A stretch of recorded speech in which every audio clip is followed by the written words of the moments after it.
போட்டித் தேர்வுக்கு தயாராகி கொண்டிருக்கும் அனைவருக்கும் வணக்கம்.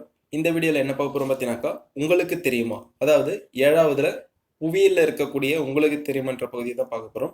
இந்த உங்களுக்கு தெரியுமன்ற பகுதியிலிருந்து அதிகப்படியான கேள்விகள் இடம்பெறுகிற வாய்ப்பு அதிகமாக இருக்குது. அதனால் வீடியோ முழுமையாக பாருங்கள். இது வரைக்கும் நம்ம சேனலை சப்ஸ்கிரைப் பண்ணாதவங்க மறக்காமல் சப்ஸ்கிரைப் பண்ணிவிடுங்க. நான் போடக்கூடிய வீடியோஸ் உங்களுக்கு வரணுனாக்கா பக்கத்தில் இருக்கக்கூடிய பெல் ஐக்கானில் ஆல் என்ற ஆப்ஷனை செலக்ட் பண்ணிடுங்க. வாங்க வீடியோக்குள்ளே போகலாம். நிலசந்தி, நீர்சந்தி. நிலசந்தினா இரண்டு மிகப்பெரிய நிலப்பகுதிகளை இணைக்கும் சிறிய துண்டு தான் நிலசந்தி. அதே போல நீர் சந்தி, அதாவது சந்திக்கூடிய இடம்னு சொல்றாங்க. இரண்டு பெரிய நீர்ப்பரப்புகளை இணைக்கும் சிறிய நீர்ப்பரப்பு தான் நீர் சந்தி. பல இயங்கும் எரிமலைகளை கொண்டுள்ளதால் கார்டில் லெராஸ் பசிபிக் நெருப்புவலயத்தின் ஒரு பகுதியாக கருதப்படுகிறது. இப்பகுதி நில அதிர்வுகளை அடிக்கடி எதிர்கொள்கிறது. கார்டில் லெராஸ் பத்தினாக்கா பசிபிக் நெருப்புவலயத்தின் ஒரு பகுதின்னு சொல்றாங்க. ஏன்னாக்கா பல இயங்கும் எரிமலைகள் அங்க இருக்கிறதால இப்படி சொல்றாங்க. அடுத்ததாக கண்டங்களும் அதன் உயரமான சிகரங்களும். ஆசிய கண்டத்துல உயரமான சிகரம் எதுன்னு பார்த்தீங்கன்னாக்கா எவரெஸ்ட் சிகரம். எவ்வளவு உயரம்னு பார்த்தீங்கன்னாக்கா 8848 மீட்டர். தென் அமெரிக்கா கண்டத்துல எது உயரமான சிகரம்னு பார்த்தீங்கன்னாக்கா அகான்கா குவா. எவ்வளோன்னு பார்த்தீங்கன்னா 6961 மீட்டர். வட அமெரிக்கா கண்டத்தில் பார்த்தீங்கன்னாக்கா உயரமான சிகரம் மெக்கன்லி சிகரம். எவ்வளோ உயரம்னு பார்த்தீங்கன்னா 6194 மீட்டர். ஆப்பிரிக்கா கண்டத்தில் உயரமான சிகரம் எதுன்னு பார்த்தீங்கன்னா கிளிமஞ்சரோ. கிளிமஞ்சரோட உயரம் பார்த்தீங்கன்னா 5895 மீட்டர். ஐரோப்பா கண்டத்தில் உயரமான சிகரம் பார்த்தீங்கன்னா எல்பரஸ் சிகரம். எவ்வளோ உயரம்னு பார்த்தீங்கன்னாக்கா 5642 மீட்டர். அடுத்ததாக அண்டார்டிகா பகுதி கண்டத்தில் பார்த்தீங்கன்னாக்கா உயரமான சிகரம் வின்சென்ட் மாசிப் சிகரம் 4892 மீட்டர். ஆஸ்திரேலிய கண்டத்தில் உயரமான சிகரம் காஸ்கியூஸ்கோ சிகரம். எவ்வளோ உயரம்னு பார்த்தீங்கன்னாக்கா 2228 மீட்டர். இது முக்கியமானது. கண்டங்களும் அதன் உயரமான சிகரங்களும் பொறுத்துக்களை கூட கேட்பாங்க. அடுத்ததாக கிராண்ட் கேன்யான் என்பது அமெரிக்காவின் அரிசோனா மாகாணத்தில் கொலராடோ ஆற்றில் உருவாக்கப்பட்ட செங்குத்தான பக்கங்களை கொண்ட மிக ஆழமான பள்ளத்தாக்காகும்.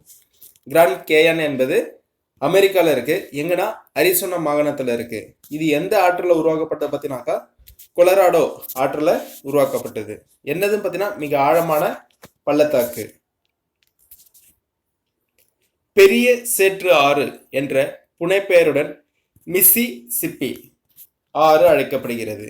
இது மலைகளின் கீழே பாய்ந்து வரும்பொழுது மண்ணையும் சேற்றையும் தன்னோடு இழுத்து வருவதால் பெரிய சேற்று ஆறு என பெயர் இடப்பட்டுள்ளது.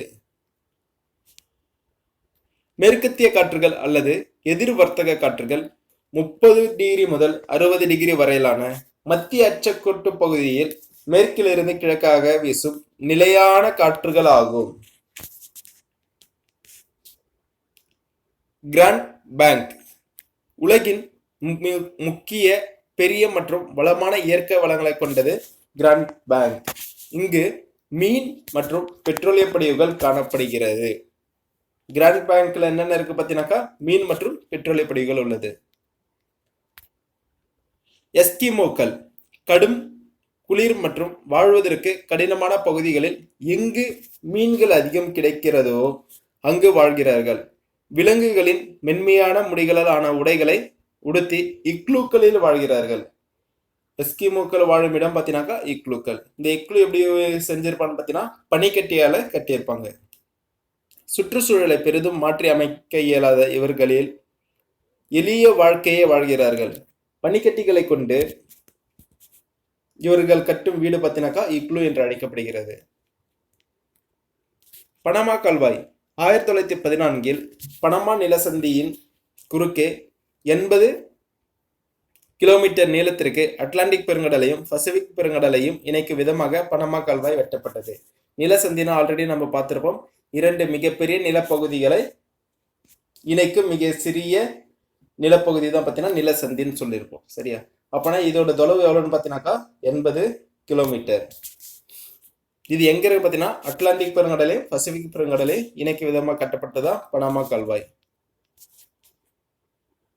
பனாமா கால்வாய் இக்கால்வாய் ஐரோப்பா மற்றும் வட தென் அமெரிக்காவின் மேற்கு கடற்கரைக்கு இடையிலான தூரத்தை வெகுவாக குறைக்கிறது.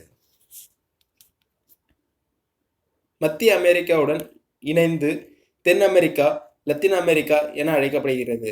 ஐரோப்பியர்கள், குறிப்பாக ஸ்பானியர்கள் மற்றும் போர்த்துகீசியர்களால் கண்டுபிடிக்கப்பட்ட அவற்றின் காலனி ஆட்சி செய்யப்பட்டதால் இப்பெயரை பெறுகிறது. மத்திய அமெரிக்காவுடன் இணைந்து தென் அமெரிக்காவும் லத்தீன் அமெரிக்காவும் என அழைக்கப்படுகிறது சொல்றாங்க. பூமத்திய ரேகை பகுதியில் வெப்பசலன மழை கிட்டத்தட்ட தினமும் பிற்பகலில் நிகழ்கிறது. இது பொதுவாக மாலை 4 மணிக்கு நிகழ்கிறது. இதனால்தான் இது 4 மணி கடிகார மழை என்று அழைக்கப்படுகிறது. 4 மணி கடிகார மழை என்று அழைக்கப்படுவது எதுன்னு பார்த்தீங்கன்னாக்கா பூமத்திய ரேகை பகுதியில் வெப்பச்சலன மழை தான் 4 மணி கடிகார மழை என்று அழைக்கப்படுகிறது.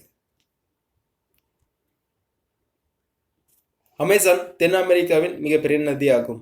அதில் பாயும் நீரின் அளவு மற்றும் அதன் வடிநில பரப்பு ஆகியவற்றை கொண்டு உலகின் மிகப்பெரிய வடிகால் அமைப்பாக விளங்குகிறது. அமேசான் பார்த்தீங்கன்னாக்கா தென் அமெரிக்காவின் மிகப்பெரிய நதின்னு சொல்றாங்க.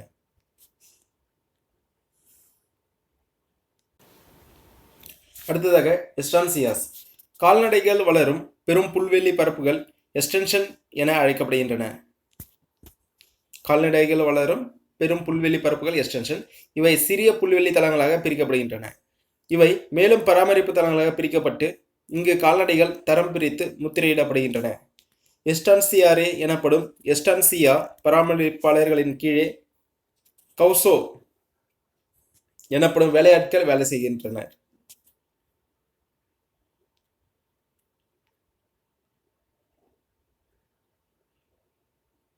அடுத்ததாக தென் அமெரிக்க நாடுகளில் பல்வேறு வகையான இசைகள் உள்ளன.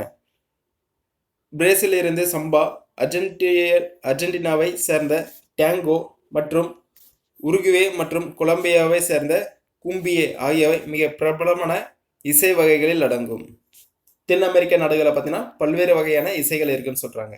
அது பிரேசில்ல இருந்து பார்த்தீங்கன்னாக்கா சம்பா, அப்புறம் அர்ஜென்டினாவை சேர்ந்த டேங்கோ மற்றும் உருகுவே மற்றும் கொலம்பியாவை சேர்ந்த கும்பியா ஆகியவை பார்த்தீங்கன்னா பிரபலமானதுன்னு சொல்றாங்க.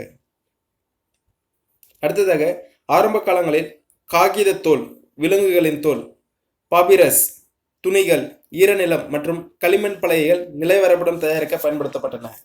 நிலவரைபடம் தயாரிக்க இதெல்லாம் பயன்படுத்தினாக்கா காகித தோல், அதாவது விலங்குகளின் தோல், பாபிரஸ், அப்புறம் துணிகள், ஈரநிலம் மற்றும் களிமண் பலகைகள். இதுதான் மேப் வரையறதுக்கு யூஸ் பண்ணாங்க. நிலவரைபடத்தை உருவாக்கும் அறிவியல் என்பது கார்டோகிராஃபி என அழைக்கப்படுகிறது.